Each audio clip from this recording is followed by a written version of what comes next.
لیکن اگر زندگی خوبصورت ہے تو رات میں بھی سورج نظر آئے گا اور دن میں بھی چاند نظر آئے گا۔ اگر زندگی اداس ہے، زندگی ویران ہے، زندگی میں بیوٹی نہیں ہے تو آپ کو انگلینڈ بھی سب صحرا نظر آئے گا، کیونکہ یہاں کچھ گڑبڑ ہے۔ اگر اپنی زندگی کو بیوٹیفل، خوبصورت، پیسفل بنانا چاہتے ہو، قیامت کا دن پوری قیامت کے انسان ایسا عمل ان کے پاس نہیں ہوگا جو میں تمہیں دو باتیں بتانے لگا ہوں، اور ان کا اتنا بڑا وزن ہے کہ کسی بڑے سے بڑی نیکی کا وزن بھی اس کے برابر نہیں ہوگا۔ لیکن بیٹا میری اس سنت کو پورا کرتے ہوئے تیرے پسینے نکلیں گے، ساری زندگی کرنا پڑے گا۔ بس اپنے من میں ڈوب کر پا جا سراغ زندگی، تو اگر میرا نہیں بنتا نہ بن اپنا تو بن۔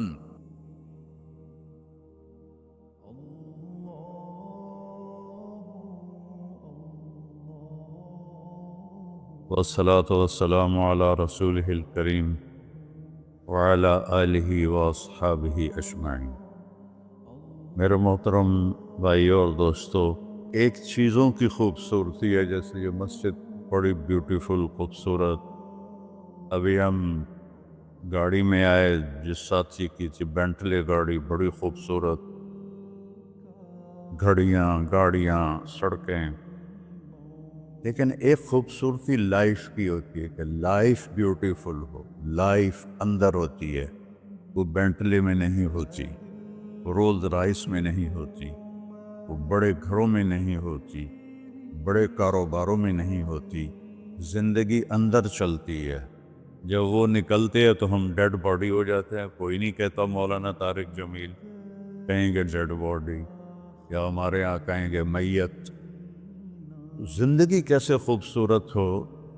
زندگی پیسے سے نہیں ہوتی، شکلوں سے نہیں ہوتی، کسی دنیا کی چیز سے لائف کی بیوٹی کا کوئی تعلق ہے۔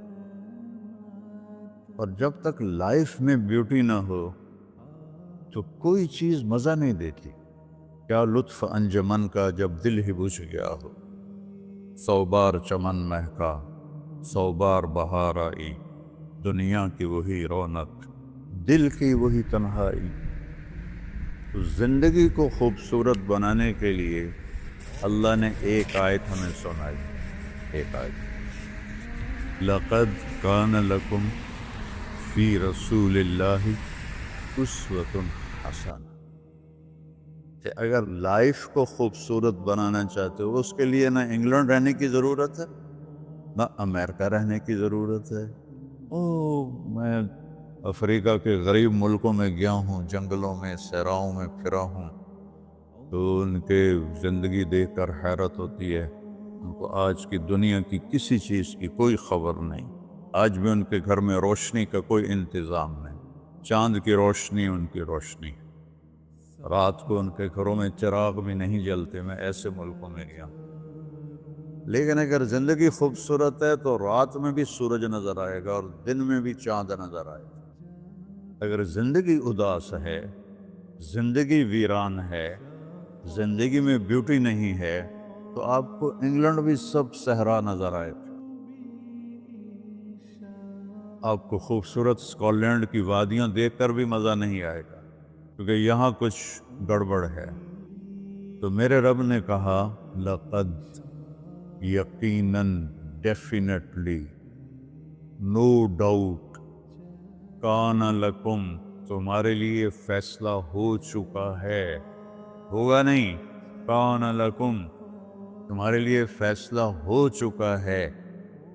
اگر اپنی زندگی کو بیوٹیفل، خوبصورت، پیسفل بنانا چاہتے ہو تو میرے نبی کی زندگی تمہارے لیے خوبصورت ماڈل ہے۔ اچھا، اسوۃ حسنہ، اسوہ کہتے ہیں ماڈل کو، اور حسنہ کہتے ہیں خوبصورت کو۔ یہاں اسوۃ کاملہ نہیں کہا کہ پرفیکٹ نمونہ ہے، کامل نمونہ ہے، مضبوط نمونہ ہے، کتنے الفاظ تھے۔ حسنہ کیوں لائے؟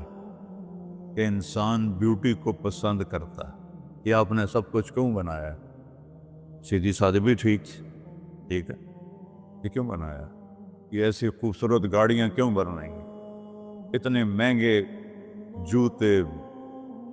وہ ہم جب کالج پڑھتے تھے تو گئے این ایم اسٹور پر، تو وہاں اس وقت یہ سچ نہیں ہے۔ تو میرے اللہ کو پتہ ہے کہ میرے بندوں کو خوبصورتی پسند ہے۔ آپ چھوٹے بچے کو اسمائل دو تو وہ آپ کو ہنس کے دیکھے گا، اس کو ایسے دیکھو وہ رونے لگے گا، حالانکہ اسے پتہ نہیں ہے۔ لیکن جب چہرے پہ بدصورتی آئی تو اس نے بھی فیل کیا اور رونے لگ گیا۔ جب آپ نے اسمائل دی تو وہ آپ کو دیکھ کے ہنسنے لگا، اس کا کچھ پتہ نہیں ہے کیا ہو رہا ہے۔ اتنی چھوٹی عمر سے بچہ سے لے کر بڑا بیوٹی کانشیس ہوتا ہے اور خوبصورت چیز کے لیے دل کھنچتا ہے۔ آپ کو تو 14ویں کا چاند نظر نہیں آتا، تو ہمارے ہاں تو 14ویں کا چاند نکلا ہوتا ہے تو میں چارپائی ڈلوا کے اور گھنٹوں اس کو دیکھتا رہتا، مجھے اس کا مزہ آتا رہتا۔ تو اللہ تعالیٰ فرما رہا ہے اگر زندگی کو خوبصورت بنانا ہے تو صرف میرے نبی کی زندگی ہے۔ اسوہ، ماڈل۔ حسنہ کسے کہتے ہیں؟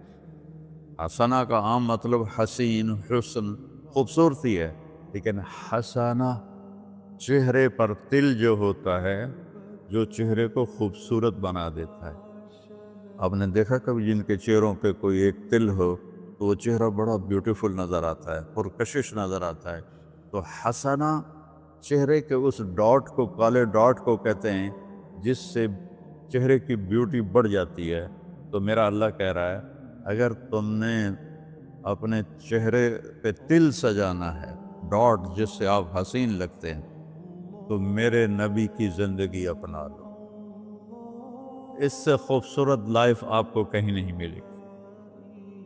وہ خوبصورتی اگر مجھے مل گئی، آپ کو مل گئی، تو آپ کی دنیا بھی بن گئی، آخرت بھی بن گئی۔ پوری زندگی پر آنے کے لیے میں صرف 2 حدیثیں آپ کو سناتا ہوں، صرف 2 حدیثیں میں کر لوں، آپ کر لیں، آپ کی پوری لائف 180 پہ چلی گئی اور آپ کے اندر خوشیوں کی لہریں دوڑیں، مزہ لیں، بھوک میں بھی مزہ لیں۔ ہماری پاکستان کی سزوکی جس کا کوئی ٹائر بھی ٹھیک نہیں ہوتا، اسٹیئرنگ بھی ٹھیک نہیں ہوتا، اس میں بھی بیٹھو گے تو مزہ لو۔ صرف 2 حدیثیں میں آپ کو سنا۔ میرے نبی نے فرمایا معاذ الا انبئک بملاک ھذا کلہ۔ اب پہلی حدیث سنا رہا ہوں۔ معاذ تمہیں اپنے دین کی سمری بتاؤں؟ 30 پارے قرآن، 10 لاکھ حدیثیں، اور بتانے والا طارق جمیل نہیں، اللہ کا نبی ہے، کہ تمہیں سمرائز کر کے دوں اپنی شریعت؟ ان کا جی ماں ہوا، وہ کیا ہے؟ تو آپ نے زبان باہر نکالی، یہ نشان بنایا کینچی کا اور یوں کیا، پھر کہا کف ھذا، اپنی زبان پہ قابو رکھنا سیکھ دو، اپنی زبان کو سنبھال لو۔ کینچی بنائی، کینچی، کاٹ دو۔ اچھا، یہ جو ایکشن کر کے بتانا ہوتا ہے یہ چھوٹے بچے کے لیے ہوتا ہے۔ ہم چھوٹے بچے کو جب کوئی چیز سمجھاتے ہیں تو ایکشن کر کے سمجھاتے ہیں۔ یہ کون ہے؟ معاذ بن جبل۔ آپ نے فرمایا قیامت کے دن میری امت کے علماء کا جھنڈا معاذ بن جبل کے ہاتھ میں ہوگا۔ یہ وہ شخص ہے، اور یہ وہ شخص ہے جو اللہ کے نبی کی زندگی میں فتویٰ دیتے تھے، صحابہ حضور کے ہوتے ہوئے ان سے فتویٰ لیتے تھے۔ یہ وہ شخص ہے، یہ وہ شخص ہے 1,24,000 صحابہ میں واحد آدمی ہے جس کو آپ نے کہا یا معاذ انی احبک، اے معاذ میں تم سے پیار کرتا ہوں۔ واحد آدمی، اکیلا۔ اور میں کوئی 7-8 سال پہلے اردن گیا تو میں اربدن کی قبر کی زیارت کے لیے گیا۔ میں جب انٹر ہوا اس وقت ان کو وفات پائے 1418 سال ہو چکے تھے، 1418 سال ہو چکے تھے۔ میں ان کے قبر پہ کھڑا ہوا، خوشبو ہی خوشبو تھی، قبر پہ کپڑے پڑے ہوئے تھے۔ میں سمجھا یہ چادروں سے خوشبو آ رہی۔ میں تو ایک آدمی اور وہاں کھڑا میری حیرت کو سمجھ گیا، کہا خوشبو سونگھ رہے ہو؟ میں نے کہا ہاں سونگھ رہا ہوں۔ مجھے کہنے لگا چادروں سے آ رہی ہے؟ میں نے کہا ہاں۔ کہا سونگو۔ تو میں نے چادروں کو سونگا، کسی ایک میں نہیں تھی۔ پھر اس صاحب نے مجھے بتایا کہ یہ اس قبر سے ہر وقت خوشبو آتی، 1418 سال ہو گئے اور اس بندے کی قبر سے خوشبو آ رہی ہے۔ اس کو ایسے سمجھایا جیسے معصوم بچے کو۔ ایسا کیوں کیا؟ کہ یہ مشکل ترین کام ہے۔ آپ کے یہ موٹر ویز پر کتنے بڑے بڑے ٹرالے چل رہے ہوتے ہیں، ان کو بریک لگانا آسان ہے۔ کتنے بڑے بڑے کروز میں نے کئی دفعہ سفر کیے، تو ان کو بریک لگانا آسان ہے، اور 380 کو بریک لگانا آسان ہے، اس کم وقت کو بریک لگانا بڑا مشکل۔ اللہ نے اس پر 32 تالے لگائے، 32 دان، اس کے اندر رکھ، اس کو اندر، اوپر مین گیٹ لگایا، اسے بند کر کے رکھ، اور فرمایا من کان یؤمن باللہ والیوم الآخر فلیقل خیرا او لیصمت۔ جو آخرت پر اور اللہ پر ایمان رکھتا ہے وہ اچھی بات کرے، اور اگر زبان پہ کوئی غلط آنے لگے تو خاموش ہو جائے۔ غیبت، بیک بائٹنگ، ٹونٹنگ، طنز، الزام، گالیاں۔ ہمارے یہاں تو گالیاں بھی بڑی سپر کلاس گالیاں ہوتی، تو اس سے اللہ اکبر کا کی مطلب ہے؟ ہمارے یہاں تو گالیاں بھی ایسی نکالتے ہیں کہ شیطان بھی کانپ اٹھتا ہے۔ تو اس کو روک لو۔ یہ ایک حدیث آپ کے لیے پورے، اور آپ نے کیا کہا؟ یہ میرا پورا دین کی خلاصہ ہے، سمری ہے پورے دین کی، زبان کی حفاظت۔ آپ نے ابو ذر سے کہا ابو ذر تمہیں 2 باتیں بتاتا ہوں، قیامت کے دن پوری قیامت کے انسان ایسا عمل ان کے پاس نہیں ہوگا جو میں تمہیں 2 باتیں بتانے لگا، اور ان کا اتنا بڑا وزن ہے کہ کسی بڑے سے بڑی نیکی کا وزن بھی اس کے برابر نہیں ہوگا۔ تو ابو ذر نے پوچھا جی کیا ہے؟ فرمایا ایک اچھے اخلاق اور ایک زبان کی حفاظت۔ ابو ذر مہینہ مہینہ کسی سے بات نہیں کرتے تھے، پورا مہینہ گزر جاتا تھا کسی سے بات نہیں کرتے تھے کہ زبان سے کوئی غلط بول نہ نکلے۔ یہاں گھروں میں لڑائیاں کیوں ہیں؟ زبان کا بول ہے۔ یہاں بچوں کی طلاقیں کیوں ہو رہی ہیں؟ زبان کا غلط بول ہے۔ ماں باپ کیوں ہرٹ ہو رہے ہیں؟ اولاد کی بدتمیزی اور زبان کا بول ہے۔ زبان کا بول سینہ کاٹ کے رکھ دیتا ہے۔ ہمارے پاکستان میں نا بسوں کے پیچھے عجیب عجیب جملے لکھے ہوتے ہیں۔ تو چکور ایک پرندہ ہے، میں نے زامبیا میں دیکھا، جنگل میں مجھے انہوں نے دکھایا، بڑی خوبصورت چال چلتا ہے ایسے، بڑا مست ہوتا ہے۔ تو جب کوئی نئی بس ہوتی ہے تو اس کے پیچھے لکھا ہوتا ہے ویٹ ڈور چکوری دی۔ تو چکوری کی چال دیکھو، بس کو چکوری بنا دیا اور چکوری جا رہی۔ جب پرانی ہوتی ہے تو لکھا ہوتا ہے ہارن دے کر پاس کرے، جب تھوڑی اور پرانی ہوتی ہے تو لکھا ہوتا ہے یہ پاس کر کے، جب وہ اور پرانی ہوتی ہے تو اس کے پیچھے ملنگ بنا ہوتا ہے جس کا ہوتا ہے۔ یہ تو فضولیات ہیں، ہمیں پسند ہے۔ سفر میں اور بات پڑھتے پڑھتے تھک گیا میں، ہم نے بس کو کراس کرا، اس کے پیچھے ایک جملہ لکھا تھا، لکھا ہوا تھا پھر آگے لکھا تھا برائے for sale, heart for sale, نیچے لکھا تھا قیمت، آگے لکھا تھا ایک میٹھا بول، ایک میٹھا بول۔ اور میٹھے بول پر اپنے ماں باپ کے دل خرید سکتے ہیں، بھائیوں کے بہنوں کے خرید سکتے ہیں، بیگم کے خرید سکتے ہیں، بیگم خامند کا خرید سکتی ہے، بچوں کا دل آپ خرید سکتے ہیں، بچے ماں باپ کا دل خرید سکتے ہیں۔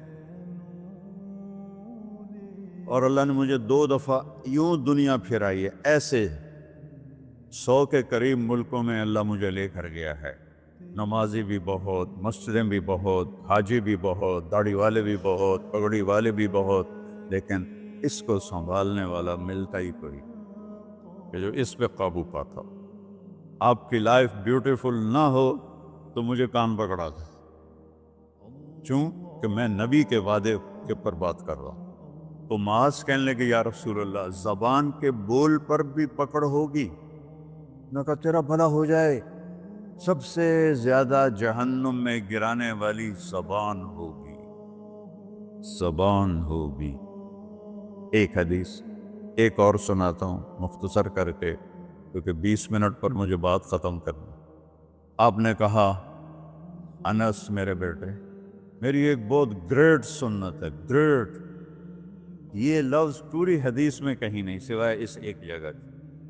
میری ایک بہت گریٹ سنت ہے، بہت، یہ داڑھی بھی سنت ہے، یہ پگڑی بھی سنت ہے، یہ سفید، میں سفید لباس اس لیے پہنتا ہوں میرے نبی کو پسند تھا، میں کوئی کلر والا نہیں پہنتا ہوں، سنت ہے۔ لیکن گریٹ سنت صرف ایک جگہ پر آیا جو میں ابھی آپ کو بتانے لگا ہوں۔ میرے بیٹے انس، میری ایک گریٹسٹ سنت ہے، اگر